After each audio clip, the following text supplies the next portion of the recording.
And now we have Hang Castle. Get the keys inside the haunted castle. Even though we're technically outside the castle. This is one of the worst collectathon missions. Talk about a huge misunderstanding. Yeah, sure made fools out of ourselves. Nothing new for you, Vector. What? You were the first one to jump at the chance. No time for arguing. Now's the time to be on guard. It's very mysterious around here. Here's your next mission. You'll need to find the keys to open the doors found inside the castle. Find 10 keys. And it really is just 10. This isn't like the previous missions where there was 20 items to collect. 20 hermit crabs, 20 chow. There's only 10 keys here, which means you can't afford to miss any. And I spent forever on my first playthrough after I missed one key in particular. But some of them are pretty hard to beat. There's even a point where I believe the level takes you beyond the key, and you then need to backtrack to get to the key. Camera is not my friend here. Come on. Look, that sign is the right way up. That's the only time when that happens. That sign is the right way up for some reason. Well, those guys were struggling to load in the robots for a moment there. They don't normally take that long. Damn. Yeah, this sign's upside down. As they all are. For some reason, that one is the right way up. So is it upside down when everything else is the right way up? I'm guessing there was a slight error there. I don't know. Anyway, rather simple there. But yeah, there's only 10 keys, so you can't afford to miss a single one, and I really don't like this mission because of it. And no, the special stage keys do not count. Which I really wish they could. That'd be cool. I mean, yeah, you'd have to go into a special stage, but they don't count, sadly. We don't need to worry about those breakable walls. We do have to worry about some others there. This is the annoying part. You got to make sure you go up. Even though if you've done if you haven't played any other team, you may have thought that okay, I should probably explore both pathways. That depends whether or not you then decide to go back when you realise this is the correct way to go. Now we actually get Team Chaotix exclusive area, which is you know, that's pretty cool. Not here though. This part takes us to Team Sonic and Team Dark's route. Very briefly though, we never go beyond that point. We never use those poles or anything like that to get to the Metal Sonic statue. But yeah, that part back there where you had to grab the key that was on the higher pathway, you better hope you don't miss that one, which is very easy to do. Surprisingly though, not the one I was looking for so long. Oh no, this isn't Team Chaos exclusive area, we just skipped a part of the level. Which if anything is good, because the part of the level we skipped is really annoying. Don't know why I was thinking it was Team Chaos exclusive. I've played this game before, I assure you. I've been playing it for like 13 years. Oh, those are bad shots. Anyway. Come on. The problem is, if you let that thing go, you're most likely not even going to need that balloon. Maybe it's to help you land on the platform. But landing on the platform is not very hard. No, my 1, 2, 3 rings are now at 1, 5, 8. That's boring. I like seeing my ring count go up in numbers. 1, 2, 3. Alright, there's no real prize here other than the key. It's weird how Team Sonic gets so many rings there, but Team Dark get barely any. And this is weird. There's a bit of air that causes you to... There's normally a bit of air that causes you to float there. It's not happened. There's always a bit of air there that normally causes me to float. For no reason. That's the first time that's ever happened, where it just isn't there. That's bizarre, that the game forgot to load it or something. Okay. Alright, the key that I missed is in this room. Look, Vector is actually a dragon. He's Vector the Komodo dragon now. Komodo dragons do not breathe fire. I guess Vector is a real dragon. I mean, he kind of looks like a dragon. Okay, Sonic and the Black Knight might have to have a word with me about that, but anyway. Yeah, that's the key that I missed for so long. Because I didn't notice, because that other platform sort of prevents you from getting a good look at that breakable wall. Even though you technically have to go forward afterwards. I really shouldn't have done it that way, because again, the side of the spear can still hurt you. But I've gone the wrong way around this tower. Yep. You don't have to destroy any of them though.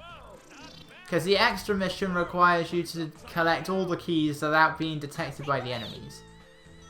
Pretty difficult one actually. Because there's a lot of enemies in this level. But thankfully we're in the clear. We just have to make it up the entire tower and then we'll get the key when we revert everything back to normal. You just gotta know where those two hidden ones are. They're the main problem. Knowing where those two hidden ones are. I missed a robot, but it doesn't matter. Actually, in this game we can. But anyway. How many times have I said anyway in this one level? And there's our final key. That means we're back to normal again.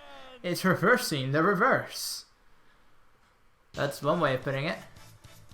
In fact, it's so confusing that Vector had to translate to the audience. That means we're back to normal again!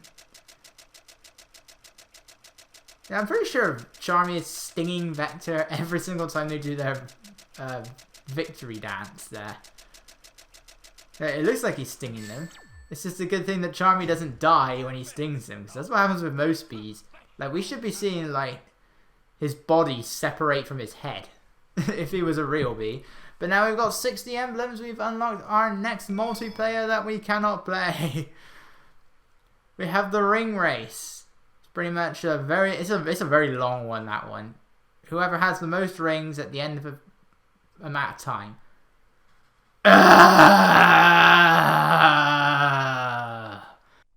Here's your next mission. You won't be able to escape from the mysterious castle as long as the red torches are burning.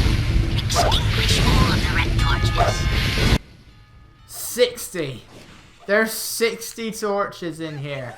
That doesn't normally happen. 60! And you wanna know what? This is the easy mission. The extra mission for Mystic Mansion is the worst mission in the entire game. Overall, this is the worst level in the entire game. Whether you are doing this for the regular mission or the extra mission. I hate this mission so much. Come on, get closer to the target. And you know, this one's not so much of a problem because at the very least the torches are usually right in front of you. The extra mission, however, you really need to use your head. You know, there's not as many torches, but they are much harder to get to. You gotta blow out all of the blue torches in that one.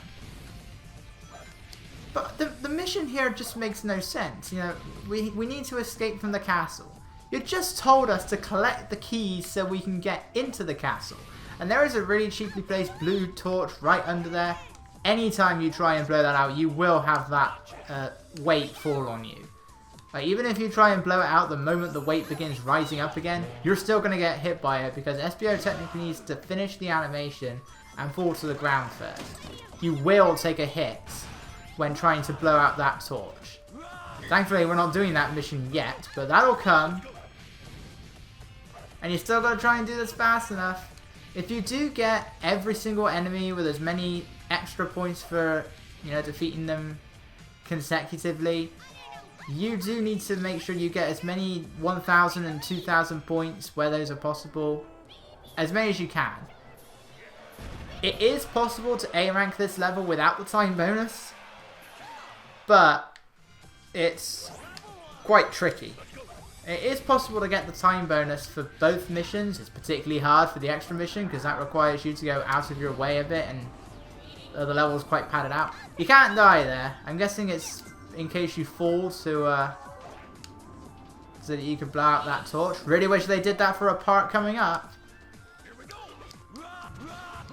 But yeah, I hate this mission because you really have to. This one's not so bad. But the extra mission goes on for so long. And it's for a number of reasons. Firstly, this statue section, there are torches on the platforms. But there are torches on the platforms for each different position. You can't just blow out those two and they'll be done for each of the statue's positions. You have to do it for all 3. So that's 6 torches right there. Don't hit that switch. That's just so it can make getting into the 3rd pose of the statue, which is otherwise impossible from down there. Why am I ignoring these? Right, this is just an endless circle. What you need to do is you need to blow out this blue torch so that you can stand up here, and now you can try and aim for the target switch. Pretty easy one to miss. I just did it because I was blowing out all the torches at the time. It's 10 points for the red torches, 100 points for the blue torches. But it's crazy because, you know, Team Dark, in order to proceed, we actually had to light some of these torches. And the one thing I can praise Team Chaotix for is they actually do have quite a lot of exclusive stuff in this level. Like we never come here with any other team. Same applies to towards the end of the level, where there'll be a large spider web. Team Sonic do go in there as part of super hard mode, but otherwise it's Team Chaotix exclusive and one of my least favorite parts of the entire level when doing the extra mission, as is this. So we've straightened out the hallway, but there is now a giant bottomless pit just ahead of us. The problem is that blue torch over in the distance over there. Do not get that torch on your first run. What you will need to do is ignore that torch, and then you will need to make your way through the entire first half of the level again. Thankfully none of the enemies will be there unless you died, but if you're going for the A rank that shouldn't have happened. And then you need to make your way back to that torch and then try and hope you can extinguish it, because it's floating right above a bottomless pit. And because you can see, the torches don't extinguish immediately upon creating the tornado, and the SBO will fall before the torches go out. But the bottom of although the tornado, when you're at full height of your jump, the bottom of the tornado is on the ground, but the actual detection for it isn't. So you need to get really close to that final blue torch in order to extinguish it, to the point where as SBO falls, he's going to land on that torch. Which means that the knockback is going to send you right into the bottomless pit. So do not blow up that torch, but you also need to make sure, because you technically need to jump down to that torch as well. Yeah, so you sort of have to make like a leap and then hope that you're at the correct height in order to extinguish it. And, you know, that's really hard to judge. And it's so easy to die there, because the likelihood is you're going to jump off, but you're not going to quite get the timing right, which means that you're then just going to end up dying. Which means you're probably just going to end up landing on the torch. And that is why I hate the extra. That is one of the reasons I hate this extra mission so much. It's because of that one torch that you have to pad the level out so much for, and you can then just lose all of your progress just like that. And I'm not sure if the way of progressing through here is random or if it's the same block every time. I've never really given myself the opportunity to check, but I like to break open every one of these anyway. And yes, there are blue torches in those as well. And here's what we need to do here is we need to trigger this weight. I don't think the weight triggers when you're invisible though. We're somehow, not only can we not be seen, we can't be heard, and we are also apparently weightless. Damn it, Charmy! You had one job. And this is the other reason I hate the extra mission. These torches right here. You can land on those platforms. There is just enough room. But you then got to make sure that you can jump and perform the tornado and blow out the torches without taking a hit, because the knockback will send you right off. On the GameCube, it's not so bad. On the PS2, well, remember that issue I've continually brought up where characters will seemingly act as though you pressed the button twice instead of once? Well, very often when you're playing that version, you'll probably end up doing a homing attack when you press X once, which should only cause you to jump. But you'll end up it'll think you did it twice and you'll go straight into a homing attack. Which means that you're just going to homing attack right into the torch and then fall in. Amazingly, it's never happened to me, but I fear it every time. And it's amazing how it's the one place where it actually never happens. Because my time playing the PS2 version, it takes so much longer than it should do because of that issue. Like, I could spend forever trying not to homing attack, trying to fly a large distance that requires me to jump first, but they take off immediately. And I have plenty of times where I've died upon jumping off a platform and the characters immediately start going into their slow descent move, which sends me straight down, causing me to lose all my momentum. This is weird. The blue torches just blow out. I don't get it. It's a really weird area, this bit. No, apparently that's not close enough. Don't worry, that's not the end yet. Oh wait, why am I saying don't worry? Worry! This level still has to go on, and now we have my eyes. Seriously, that is really bright. That actually hurts my eyes. Right, let's take this guy out. There's a lot of blue soldiers up there, one of which is very easy to miss. There's also one up in the middle. We can take this guy out, and now we have our two final torches. And again, 8 and 3/4 minutes. That was the easy one. If we were playing the extra mission, I would immediately have to go into that flower and then make my way halfway through the level again just to get that one final torch. It is easily the worst part of the entire game. I hate Mystic Mansion. Even though I think I only just barely made that A rank.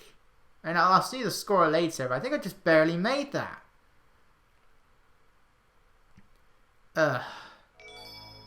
Sometimes it used to take me up to like 20 minutes to do that level. It's just, I hate that mission. There you are, you mustache moron! He's the one, right? Mustache moron! I'm the world's greatest... Take him out, quickly. This is gonna cost you extra! Get them!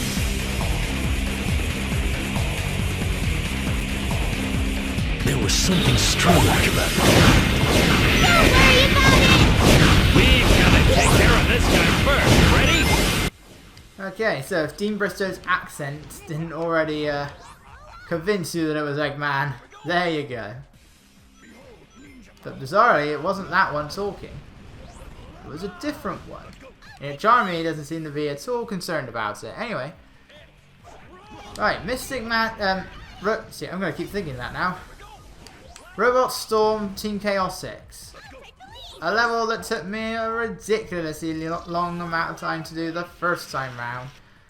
Now, it's not so bad, especially by the power of Team Blast. Look at all those 20s I got there. I mean, I know it's random, they could be all 5s.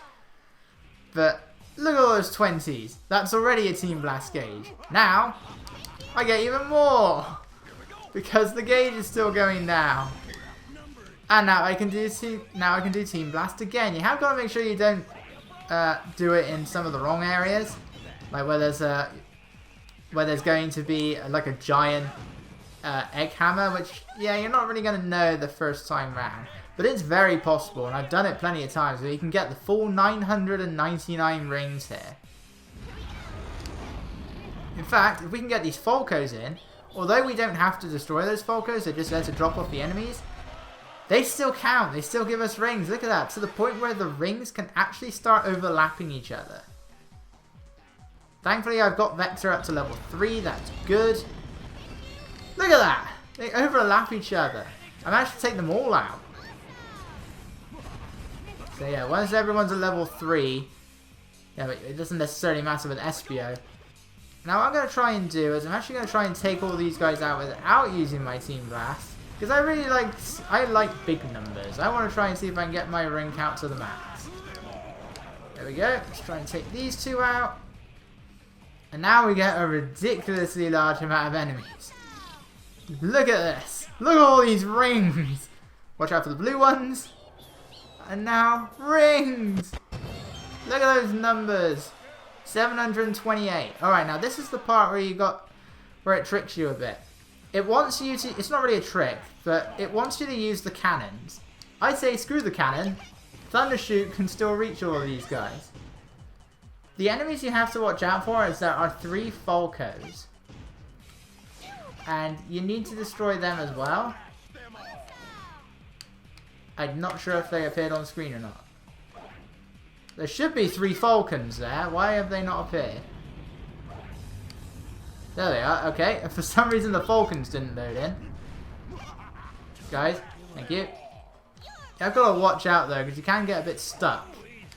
If you take those hoops to fly you back when these egg pawns appear, it's very possible for that hoop to launch you into an egg pawn, which can launch you into the cannon, and you're sort of then stuck in an endless loop.